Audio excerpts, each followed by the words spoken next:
The book is always better than the movie, is what a lot of nerds around the world love to say when it comes to books versus films.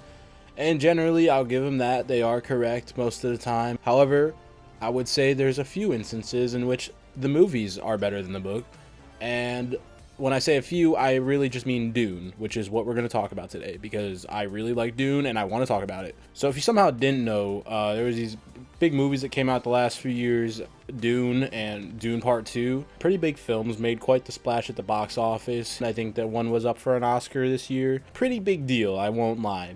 So chances are you've heard of this. Anyways, I'm more of a recent fan, I won't lie. I got into Dune just this past year with Part 2. I saw Dune Part 1 when it came out. Wasn't the biggest fan of it, just because I didn't really know what the hell was happening. I didn't really grow up with Dune, I never read the book. But Dune Part 2 came out last year, and my third eye opened up. I had an awakening, alright? I realized, oh shit, this is actually really good.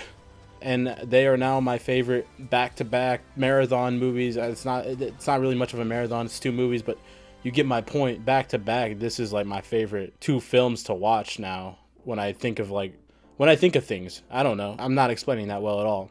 Anywho, Dune 2 really sold me, turned me into a hardcore Duner, and I've been consuming all the Dune media I can over the last year, pretty much. I watched David Lynch's Dune, I watched the TV show that came out last year that nobody really liked, Yorda, the one guy's Dune movie that had a documentary about it. That was interesting in its own way. And of course, I finally circled back and have completed reading the book.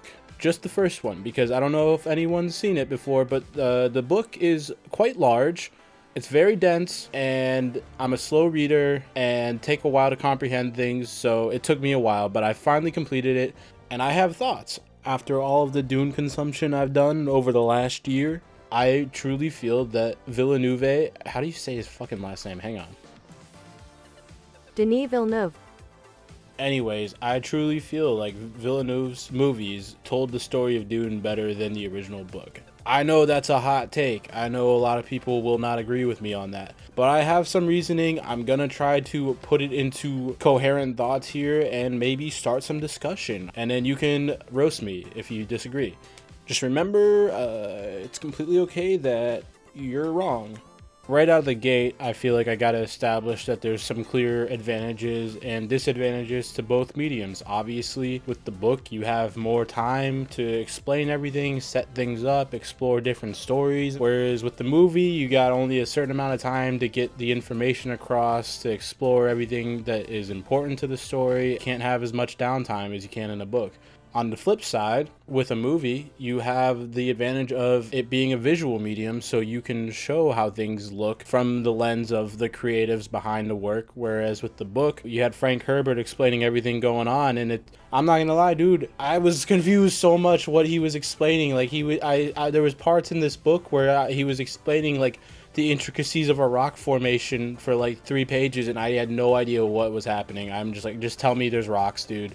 I know I sound like a simpleton, and I am a simpleton at heart, but that's one of the reasons I feel like movies have an advantage in that regard, and like I think that's kind of obvious. Now, while it's an advantage to the book that it has all that extra time and leeway to explore different parts of the world and build things up and take its time, I think where it kind of goes against the story is, and it's my biggest issue with the book, is its pacing. For part one of the story, I was kind of genuinely surprised how close it was to the movie. I think Villeneuve did a great job at keeping as true as he could to the first part of the story. A lot of the divergences feel like they came in the second half. In the book, when it got to that end of part one, and they're in the desert and they're trying to get to the Fremen, the pacing in the book, man, it was just rough.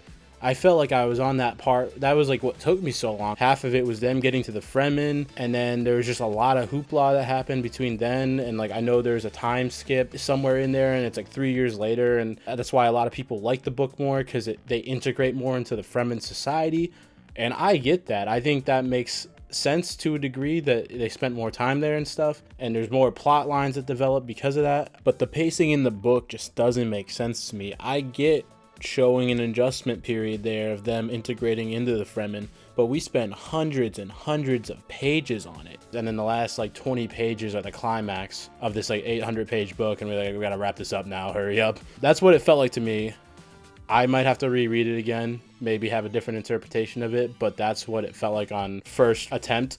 The movies, on the other hand, stick way closer to a normal story structure, and again, watching them back to back, it's such a great like roller coaster of emotions, and everything about the movie that came together on the creative side is incredible, from the cinematography to the music to the directing, the acting. Everybody was perfectly cast, even though I kind of questioned a couple of them. I also wasn't fully sold on Timothée Chalamet at first, but once I saw part 2, that movie alone sold me on Timothée Chalamet as an actor in general. I know he's been like churning out like good movies left and right lately, but Dune Part 2, I was like, oh, he's got range. And a little bit of a side tangent while I'm at it, it kind of honestly warmed my heart a little bit when I saw people were all hyped because Greg Fraser, the cinematographer for the Dune movies and the most recent Batman, his schedule apparently freed up to where he can be on the next Dune movie and the next Batman movie, which I think that might have changed since then. I don't know if he's on both of them still, but people were all hyped saying that he needs to be on both of them. So yeah, it just kind of like warmed my heart that people were that hyped up about just the cinematographer alone. Having talent like that on these films really just elevated it. I mean, you look at some of the shots in these movies, dude, holy shit. Like the opening to Dune 2, the fucking Gady Prime sequence alone. Come on, stop being so good.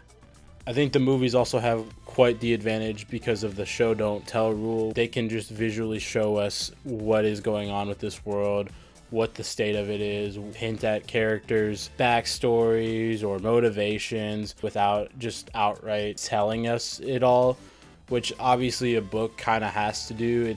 That's just kind of what a book fucking is. It's words on paper. I realize that. I don't know. I guess I just feel like showing rather than telling is more impactful narratively overall, but that clearly shows a bias towards film in general. But oh well. I know I'm like arguing with myself here because the book has to tell you. So I know it's not making sense. I guess what I'm saying is that the confines of a film fit this story better than the book did, if that makes sense. And to kind of round out my argument here, I wanted to dive into some of the more specific changes that Villeneuve made from the books to his movies. There's definitely a few I've seen have more discussion around them than others. Jessica's characterization in the movie, she shows way more emotion in the movies, whereas in the book she's way more stoic, very calculated and cold. I think the movies are better for this. I know some people just like interpret the book as this is the best way it can be because it's the book. If we're being realistic, she's a mother and like this is her son, and just because she's a Bene Gesserit, she's still a person. I think it's more realistic for her to have some emotions connected to this situation that she's going through. And I think the way Villeneuve and especially Rebecca Ferguson, especially the way they conveyed it was just really well done. I think she still did a great job of being that cold, calculated killer type Bene Gesserit. It gave her more stakes in the story, I feel like. I think the other like huge complaint people had is like Chani's role in the whole story. I'm 50-50 on this because I won't lie. I think Zendaya is overrated as hell. I don't think she's the best actress in the world. That might be a hot take on its own right. She's just been in so much stuff lately, and I'm just tired of seeing her and everything, and I would have rather someone else be in the role. However, similar to the Jessica change, I think she acts way more realistic and is way more impactful to the story overall. The way she's talked about in the book, it just feels more like Stockholm Syndrome almost, the way she just is encapsulated in this legend of Paul and just attaches to him and goes along with whatever his will is. I think the film's interpretation is way more realistic of how someone who fell in love with Paul before he became this Messiah character would react to that situation, especially given in this version they're not spending as much time with the Fremen as they do in the books. She's hesitant about it, she has reservations. So there's that narrative out there that when Frank Herbert initially released Dune, he intended it as a cautionary table. What the fuck am I just saying? A cautionary tale about charismatic leaders, and that's what Paul was supposed to be. That did not go over exactly how he planned for it, so he had the follow-up books to kind of expand on it being a cautionary tale. And now with the movies, I think the altered role of Chani's character gives the audience that perspective of like, oh yeah, Paul is going down a dark path. It's not to be interpreted as like, oh, this is cool, this is great. It's like, no, he's starting a holy war and a lot of people are about to die and it's kind of fucked up, and you probably shouldn't idolize him, even though the music's really cool and it makes him look cool and stuff and the performance is all good and all that. But overall, I think the changes to her character suit this story a lot better for what Herbert initially intended compared to the book. And I know that's crazy to say because he wrote the original book, but I think just because he wrote something doesn't mean a new interpretation can't enhance it, you know? That's kind of my whole point with this whole fucking video. And then the other two like giant changes that I feel like I saw most people talking about and having issues with were the absence of Paul and Chani's son in the movies, and Aaliyah, I don't know how people say it. I think Aaliyah sounds cooler, but I'm pretty sure it's Aaliyah, whatever. But Paul's sister not being as big of a role in the second movie and not being born in general. I guess first getting to the role of Paul and Chani's son. In the book, I forgot, like I knew they had a son, but I thought their son lived. I didn't know their first son died, and I thought the way it was conveyed in the book was just a bit strange. Like it kind of felt like it came out of nowhere that they had a son, and then it was just like, oh yeah, by the way, the son died. And I know it was there to escalate tension with the final conflict of the story coming up. But as I explained earlier with the pacing issues, this kind of felt like another thing just to rush along. Like, oh yeah, we spent like 200 pages now building this stuff up. We got to wrap it up now, like, and get to the final climax. So I really didn't feel like their son's death in the book had as big of an impact as it was intended to have. So cutting it from the story, I feel like was just cutting some bloat. And it's the same thing with Jamas's family. Like those were such unnecessary characters in the book that I feel like didn't really add anything to Paul's story or the story in general for that matter. They kind of just felt like they were tagging along. They had a little RPG video game group going on, and I don't think they really needed to be there. So I was fine seeing them cut. Aaliyah's role being reduced, I think, is the bigger change that people had problems with. But I stand by this completely. I think it was handled perfectly. Of course, them spending less time with the Fremen means she wasn't even born yet. But also, like, let's just be realistic, guys. David Lynch's film showed us, and I don't think today's technology would help it anymore. Baby killing Baron Harkonnen would just look fucking stupid. It's okay to admit that some parts of the book are not that good, and the one part that I really think was stupid is Aaliyah killing the fucking Baron. Even if you like aged her a little bit in this movie to be older than she was in the book, I still think it would look weird having such a small child kill one of the main antagonists of the story. Yeah, I think this was ultimately a good change. It's way more satisfying having Paul wrapping things up, killing the Baron himself, having that mic drop moment on him, like, yeah, bitch, you're fucking dead. Fuck you. I think it's way more satisfying cinematically and just narratively. I'm not gonna lie, I don't know where this story goes at all, so maybe I'll read the next book before that comes out and I'll completely 180 on this video. But as of where I stand now, I think this change is only a positive thing. I guess wrapping up this rambling session, I just gotta say, like, I know the movies would not exist without the book. I don't want to make it seem like this whole video was me saying the book's fucking shit and the movies are way better. It's not that at all. I like the book. I love the movies. I just feel for once in my life, I actually am confident in saying I think the movies turned out better than the book, which is weird to me.